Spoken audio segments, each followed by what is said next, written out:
Enter Prepared ALHWays Television, helping viewers find biblically based safe passage through today's turbulent times. It's all about always for abundant living in harm's way. The city's crying out for redemption. It's people longing for your love. We see the fields are ripe for salvation. There's never been a better time than this. This is the day of the Lord. This is the hour I was born for. Sing hallelujah, hallelujah, amen. This is the land of our King. We declare him as we sing. Sing hallelujah, hallelujah, amen.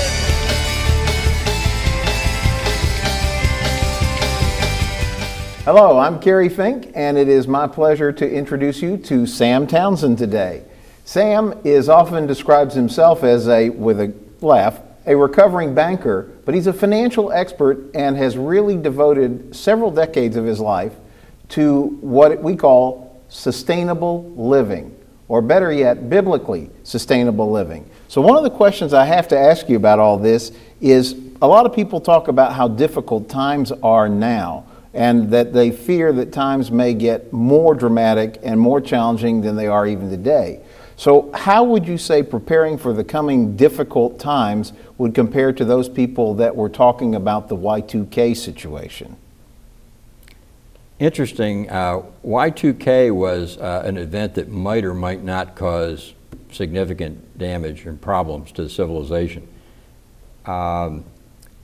One of the reasons I was interested in it at the time was I recognized the difficulties that many of them that modern society is facing, and that was an opportunity to address them.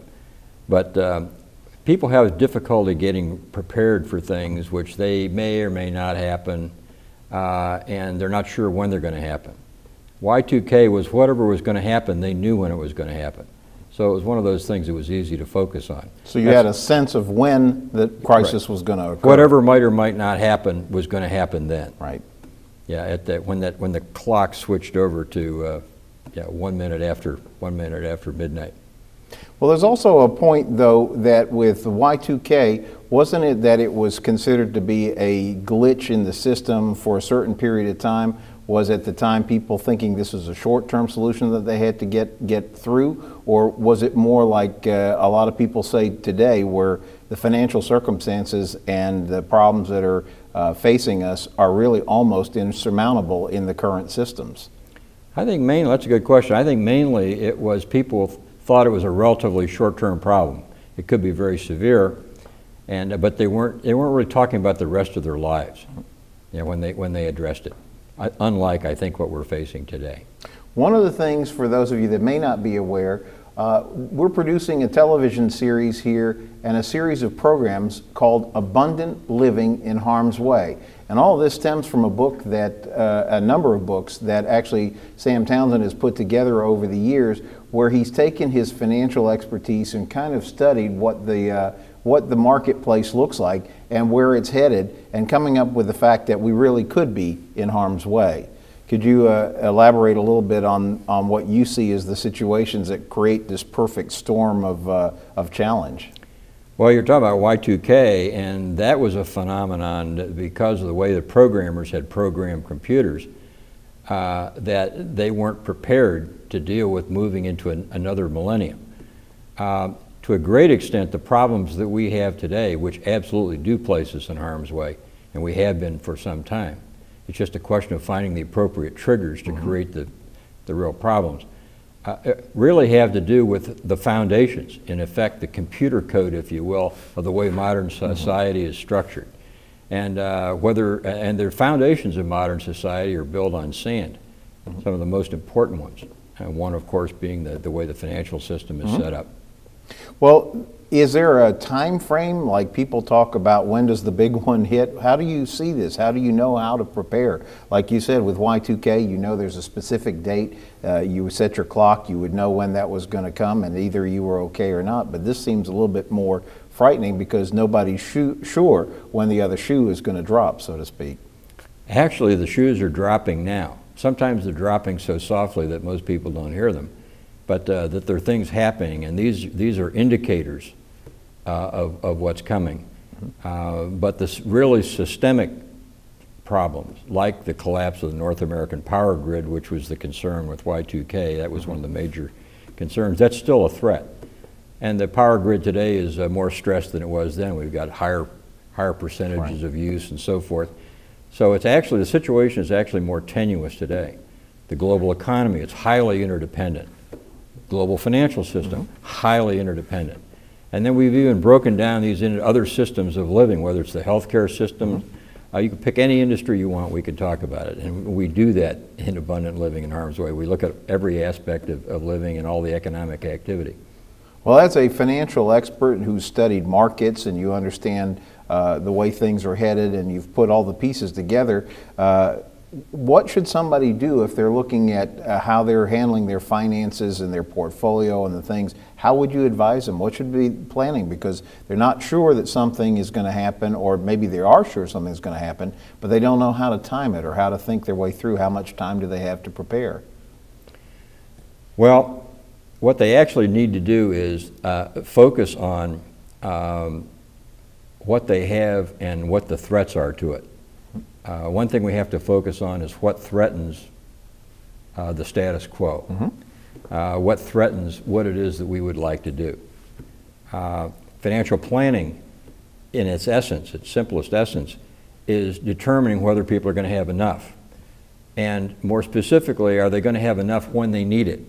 Right. So the challenge with financial planning is making sure that we've got an asset allocation strategy and are in the appropriate vehicles, and to deal with being able to produce the assets and resources we need at the time we need them. And normally this is focused upon cash. Will we have enough? Will we be able to convert our assets to cash to buy what we need, whether they're goods or services, when it is down the lifetime that we're going to need them? The problem is that we face threats with the basic essence of what money is. And we don't know what the half-life of money is right now. What we've known as money may not be functioning months or years down the road. We don't know. So it complicates the process, but there are ways we can focus on how we have the assets that we need at the time that we need them, in the form that we need them. Now, what about, some people say, well, we went through all this crisis in like 2007, 2008, and that things seem to be going in the right direction. What would you say to the people who say, I don't know, it seems like the crisis is over, we should just go back to business as usual? What do you say to those people? Well, one thing we have to look at is what's the reality, and then the other one, the related question, which I think you may have in mind, is why do people think what they think? We run into people every day that obviously have a somewhat different grasp on reality, or the lack thereof, that we think we have. And but what we saw in 07 and 08 was really the first leg down in what is really a large-scale topping process. Actually, from a number of standpoints, the markets started topping a decade ago. And in real money terms, in real purchasing power terms, the stock market, for example, is lower today than it was a decade ago. And but one thing we know about markets is, Bernard Baruch once said, they fluctuate. And they do. And the fluctuations provide opportunities to either gain or lose. You can only have capital gains or losses when the markets are moving. If it's flat line, you don't. But the concerns people have today increasingly are to be able to preserve the purchasing power of the assets that they have, and also to get some kind of return. And in an era when interest rates are so low, obviously earning interest is not a guaranteed fine way to generate returns. So they need to rethink how they generate those returns. And also, will they have enough? How do they time it?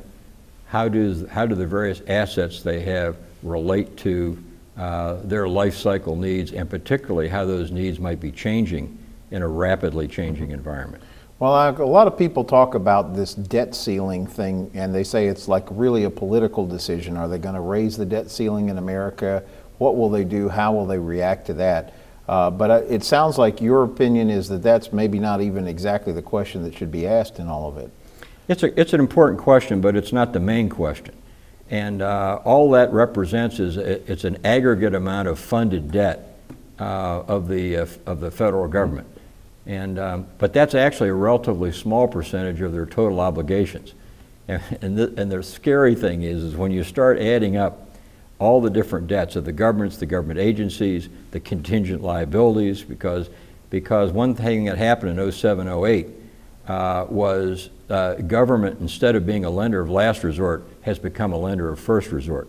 Virtually all the home mortgage loans that are made today are made with the backing of the federal government or its agencies. And right now, this huge funded debt is at extremely low interest rates. They've also shortened the maturities on their debt, so it turns very quickly. So if rates were to increase sharply, you would have a rather rapid increase in the total interest obligation of the federal government. So we've created a debt trap here.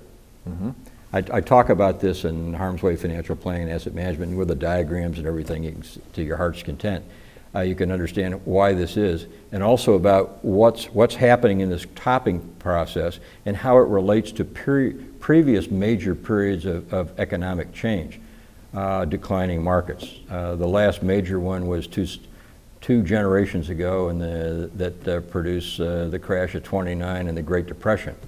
Well, the deflation, the economic contraction and the contraction of debt of the Great Depression didn't end until the late 40s. This was a long-term process. This one's going to be bigger. This is larger degree. Well, with that kind of a dire prognosis, how does somebody on an individual level, hedge where they are and what they could be doing? How would they reposition their financial affairs? And is it too late to do something about it? No, it's not too late, and there is absolutely things they can do. And as we point out in Abundant Living in Harm's Way, there are many things that many people are doing. And the key to it is not to be under the system when it collapses on top of you. But it requires that we gain the necessities of life and enjoy them and use them in local economies where people actually live. So in a way, it requires us to kind of disconnect from this global economy and global system, where we produce the necessities of life locally, which also is a much healthier way, and we talk about that. Right. Now, how would you contrast that or compare that with folks who are like survivalists, where they might say, well, I've got a bunker, I've got ammunition, I've got freeze-dried food. Is that what we're talking about here? Actually, in part we are. If you refer to them as survivalists, these are people that they've broken the code to the extent that they understand the bad things that can happen. And there are periods of time here, you still got a bridge from where you are to get there. To gear this thing up, to produce what we need to produce, you've got to deal with the temporary problems. It's like after a hurricane. Right. If the power goes off, you can't get food in the stores. How are you going to live for a couple of weeks until it gets there? That's essentially the idea. Even in Abundant Living in Harm's Way, we need to the temporary positioning. We have to pre-position the things that we're going to need. And ideally, we pre-position all the things that we're going to need, not only for the emergencies, but also to support us in the community and on the far side of that crisis, if there is a far side of that crisis. Right. It's probably a good time to interject the fact that one of the things that ALHWays is actually the acronym that's been trademarked for that, because it really speaks to what the Bible teaches us about how we're supposed to enjoy life no matter what the external circumstances are. And there is one side of Abundant Living in Harm's Way, or ALHWays, that we call Prepared in Case. And it actually addresses this short-term need to make sure that, if the tsunami is coming or the earthquake is coming or any type of situation that might interrupt daily life as we know it, anything from a terrorist attack to, we've heard this year about the incredible amount of tornado activities or hurricanes and things like that, that there is a need to be ready and have a plan in place to move through that kind of a phase. Yeah, it's an absolutely necessary component, and Prepared in Case focuses on that need. Yeah, and at the end of the day, though, In the long term, that's not enough, is it, though? It's not, and interestingly enough, if we're already operating in a mode that has us fully prepared for whatever happens, either good times, bad times, then you don't have as great a need for the emergency provisioning and so forth.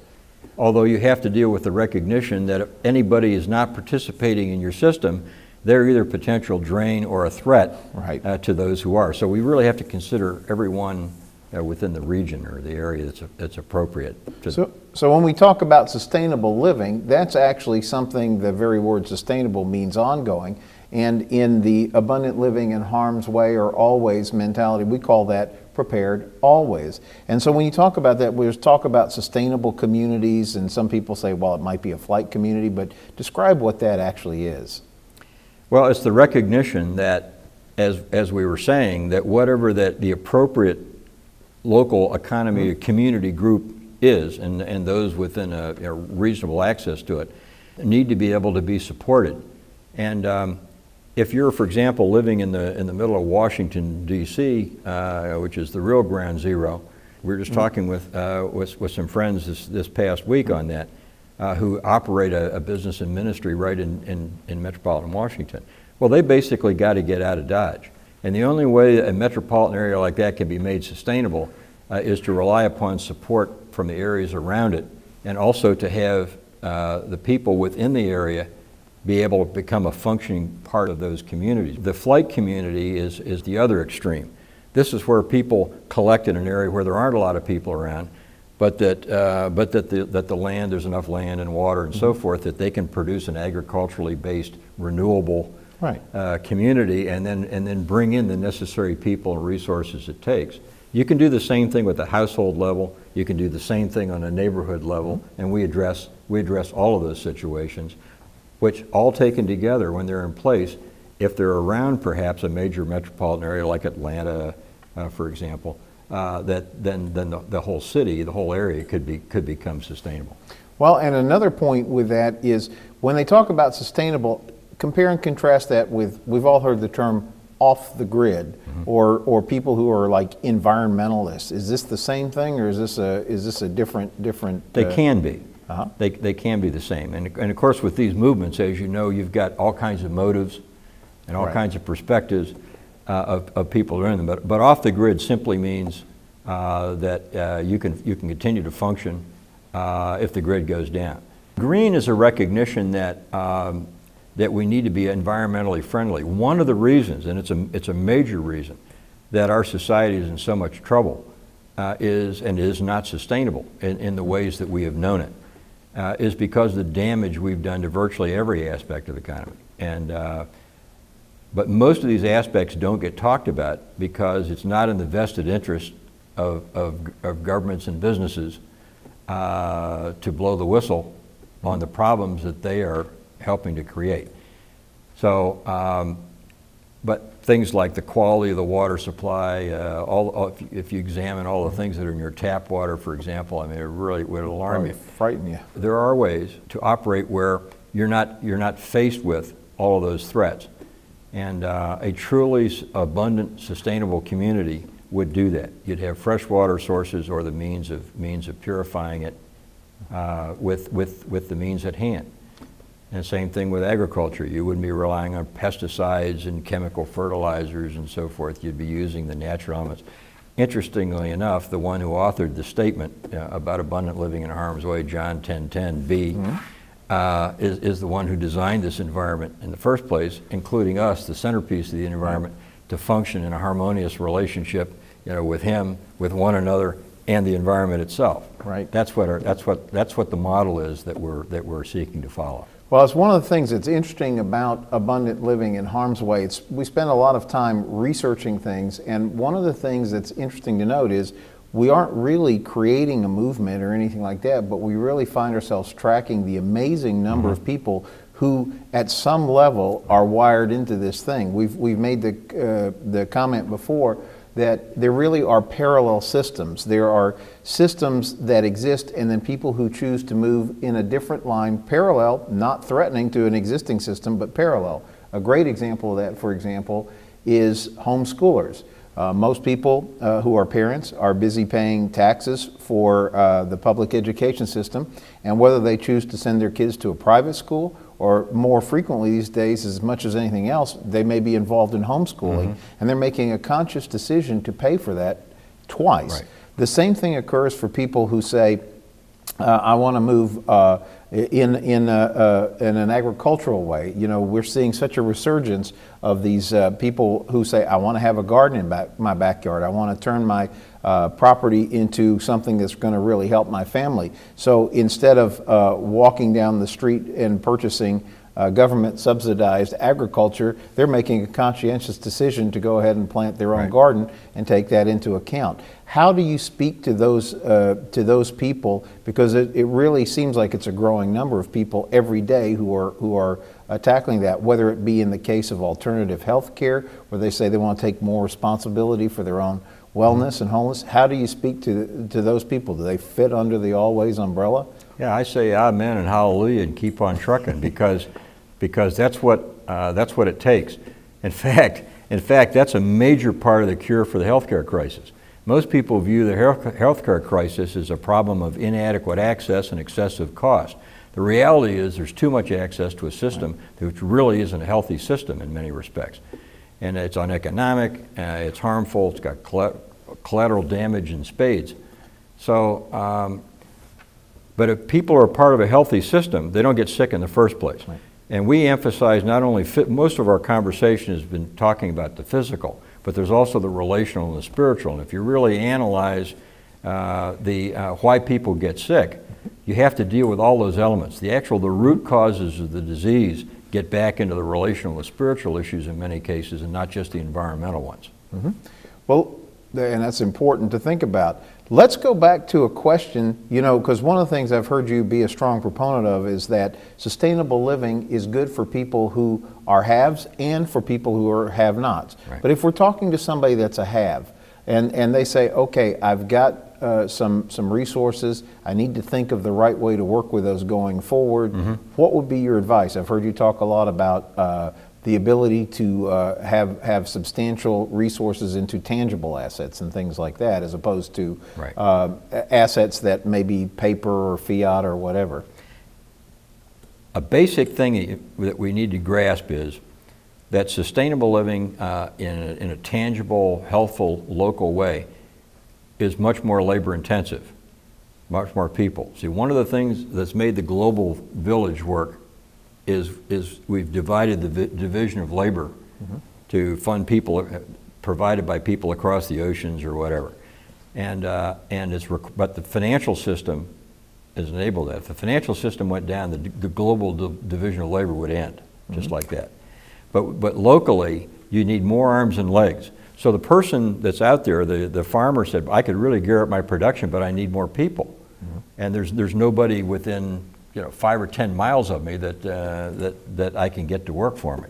Well, part of our strategies is to get people out there that are mentored into learning the skills it takes, and also it's a very healthy environment. You're in an environment that you don't have toxins, you don't have a lot of the concerns and the hectic, harmful activities, and so we can bring the labor out. Now, if they need capital. And some of these people aren't good business people.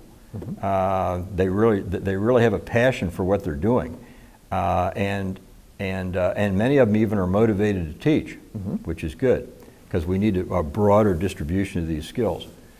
But we can help bring the capital in. So instead of investing in intangible assets like stocks, bonds, annuities, and so forth, which in our environment are beginning to look like perishable commodities. They can move into tangible resources that not only hold their value, but can be used to produce greater value and even could be exchanged in times of crisis with or without cash. Without cash, it's commonly called barter. So in effect, you develop a cooperative economy that's based upon exchanging real services of local value and also tangible assets. Right. So would you say if there was somebody that had some resources, would they hedge themselves by investing now into like a sustainable community, or so their family and close by people would have a place to go, or Absolutely. what would you tell them they should do? more and more people are becoming concerned about some of the traditional, conventional, intangible investments. So they've been building cash, but they're concerned there's no real return on cash.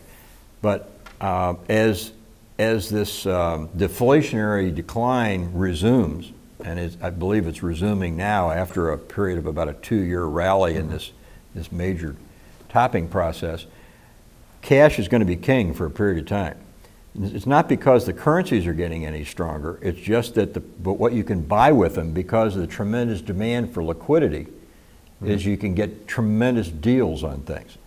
I anticipate that in general commodities prices will be coming down again, as they did in 08 and 09 after topping in 07. Same thing's happening again. And this time it could be even more secure. So if you got liquidity, you use this period of time and you use that liquidity to acquire the assets that will be useful in a sustainable living environment. So if you're looking at a sustainable living community, where are these located and how many of these can there be? They can be almost anywhere.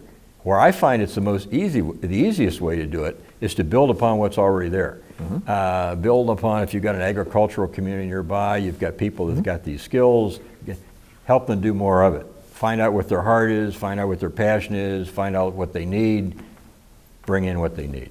So the kind of work that you do is you're helping people figure these questions out. So in your research, what would be like an ideal amount of land needed, or the ideal number of families that might work together on a project list like this, or how would you say that gets put together? There are plenty of documented examples. There are great books written that show that you can support a family of 4 on a 1/4 acre to a 1/2 acre of a bio-intensive, local farming effort. So it doesn't take a huge amount of ground. It's a simple way to grasp it. So there are very efficient ways to do it. So you can support large numbers of people in many different places, different climates. Now the different techniques that you use in different climates. But and there are more labor-intensive solutions, and some are more bio-intensive or capital-intensive, such as aquaponics, which combines hydroponics and aquaculture. It is a bigger capital investment, but it can make you almost completely independent of the need for any outside resources, and it can do it with much less labor. Yep. Now we're seeing a lot of groups. We hear about CSAs, but we see a lot of church groups banding together. They're doing like these community farms. We're aware of some here in our area that are actually where the government has taken a piece of property that was not being used for any other purpose and allowed now groups to come in and start working that land. Talk a little bit about that. Is this like is this connected to the churches, or what's the relationship there? Some of them are, some of them aren't. The CSAs you talked about, typically on a subscription basis, neighbors come together, they agree to pay a certain amount a month, and for that they're going to get market baskets of food. If they have great harvest, they get a little more. If they have less, they get a little less. So there's kind of sharing in the risk. But they can also participate labor-wise, and there are a variety of ways to do this. As you pointed out, there are many, many properties. You drive around, you look around, you see a lot of undeveloped properties. Well, all of these could produce something. And but it requires a change in mindset.